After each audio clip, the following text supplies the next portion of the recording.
Sign ভাই বাড়িতে মেহমান আনছি, তো এক প্যাকেট বিস্কুট, এক প্যাকেট 100 চানাচুর, এক প্লেট বিস্কুট দাঁড়া, এক প্লেট বিস্কুট দে দাও, এক প্লেট বিস্কুট আর 100 চানাচুর, 100 চানাচুর, চানাচুর কাস্ট দে দাও, কাস্ট দে দাও। আর বড় বোন হয়েছে, একটু বড় বোন থেকে আমার যাই বড় ভাবি মানে দেখে চলা দিকে, চলা দিকে, চলা দিকে। তাহলে 100 চানাচুর আর কি দেবো? আর 4টে ডিম দাও, 4টে ডিম দে। আগে আর কিছু বলছি ধারে নিয়ে দিচ্ছি, ধারে ধারে কিসের? কাজ করে শোধ করে দেবো ভাই, কাজ করে শোধ করে দেবো ভাই। আরে না, তুমি ঝোলাটা দেখে, ঝোলাটা দেখে। সকাল সকালে কোনো বোন হয় না, বাকি বাকি ভাই ভাই লাও না, কাজ করে শোধ করে দেবো ভাই। আরে না, বাকি বাকি হবে না, গরিব মানুষ, কাজ করে শোধ করে দেবো না বাকি বাকি নেলে। চল চল, বাকি বাকি নিয়ে চলে, সকাল সকাল বাকি নিয়ে চলে, চলে আনছি সব। শাহিন ভাই দুটো ক্যাডবেরি দাও তো। ক্যাডবেরি দাও না, ক্যাডবেরি কোথায় রে? আরে দাম বড় খোলা হয় না রে। এলে ক্যাডবেরি 10 টাকা। আরে এতে 100 টাকা নোট রে, সকাল সকাল বোনই হয় না তো 100 টাকা নোট নিয়ে চলে আসছিস। 10 টাকা ছুটে লাগা যা। তাহলে পয়সাটা দাও, তাহলে তোমাকে বিকাল বাজারে যে বিকালে আরে দেখ ক্যাডবেরি দে। দোকানটা আমি দেখতে না, কারণ দেখি স্যার, আমি একটু ছোট মুখে বড় কথা বলছি, কিছু মনে করবো না তো? না বল। দোকানে খদ্দেরের সাথে এমন করে ব্যবহার করছো, তোমার দোকানে কেউ মাল নিতে আসবে? আরে সকাল সকাল ধার নিতে চলে আসছি, ঘাটো কি করে দেবো বলতো? তুইও সেরকম কথা বলছিস, দোকান আমি করেছি, তুই জ্ঞান দিবি আমাকে? কর্মচারী কর্মচারী কাজ কর না। স্যার, আমি তো কথাটা ভালোই বললাম, আমি এত রিয়াক্ট করছেন আমার সাথে।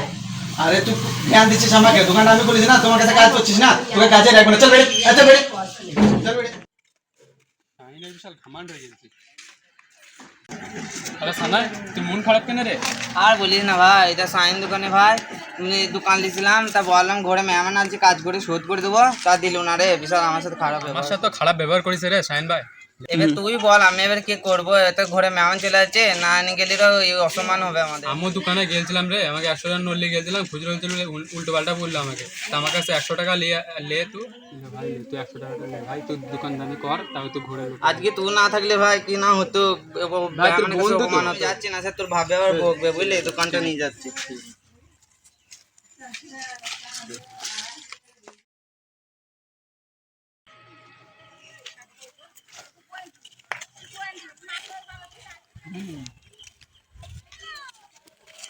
দোকান বন্ধ কেন? দোকান বন্ধ রে, আজকে দোকানে একটাও খদ্দের আসছে না। আজকে 1 মাস হলে দোকান বন্ধ করে দিয়েছিস, সেই যে তুই পালিয়ে গেছিস, তারপরে 1 মাস দোকানে গিরাক একটাও খদ্দের দেখতে পাচ্ছি না, সেই জন্য দোকানটা বন্ধ করে দিয়েছি। এখন টেনশনে বসে আছি, আমি কিস্তি নিয়ে লোন নিয়ে দোকানটা খুলেছিলাম, দোকানে আমার একটা ধান্দা নাই, দোকানটা চলছে না, দোকানটা বন্ধ করে দিয়েছে, মাথায় হাত দিয়ে বসে আছে। তা তুই কী করছিস এখন? আমি অন্য দোকানে কাজে লেগেছি। সেই দোকানে ধান্দা হয়? হ্যাঁ, ভালোই ধান্দা হয়। কী করবো বল, আমার দোকানটা চলে গেল, আমার ভুল হয়ে গেছে রে। দোকানে কাস্টমারের সাথে ওইরকম ব্যবহার করাটা ঠিক হয় না মাল্লা। আমার কথাটা তো মিষ্টি হলো। তাই তো রে, তুই ঠিকই বলেছিলিস, তোর কথা যদি সেদিন শুনতাম তাহলে আজকে আমার এই অবস্থাটা হতো। বলেছিলাম স্যার, দোকানের কাস্টমার তোমার লক্ষ্মী দোকানে। তো দোকান তো এখন বন্ধ হয়ে গেছে, এখন কিছু করার নাই, তাহলে আর কিছু মন খারাপ করো না তাহলে। তাই তো রে, ভুল হয়ে গেছে, তোর কথাই যদি আজকে শুনতাম হয়তো না। চল পরে দেখা যাবে, আবার এখন কিছু করার নাই। তো দোকানে আমি এতটা অভিজ্ঞতা পেলাম যে দোকানে প্রত্যেকটি দোকানি কাস্টমারের সাথে ভালো ব্যবহার করা উচিত। আমার ভুল হয়ে গেছে, তাই আমি চাই না যারা এই ভিডিওটা দেখছে তারাও যেন এই ভুলটা করে। প্রত্যেকটি দোকানে গিয়ে বলছি কাস্টমারের সাথে ভালো ব্যবহার করবেন, কারণ কাস্টমার হচ্ছে দোকানের লক্ষ্মী।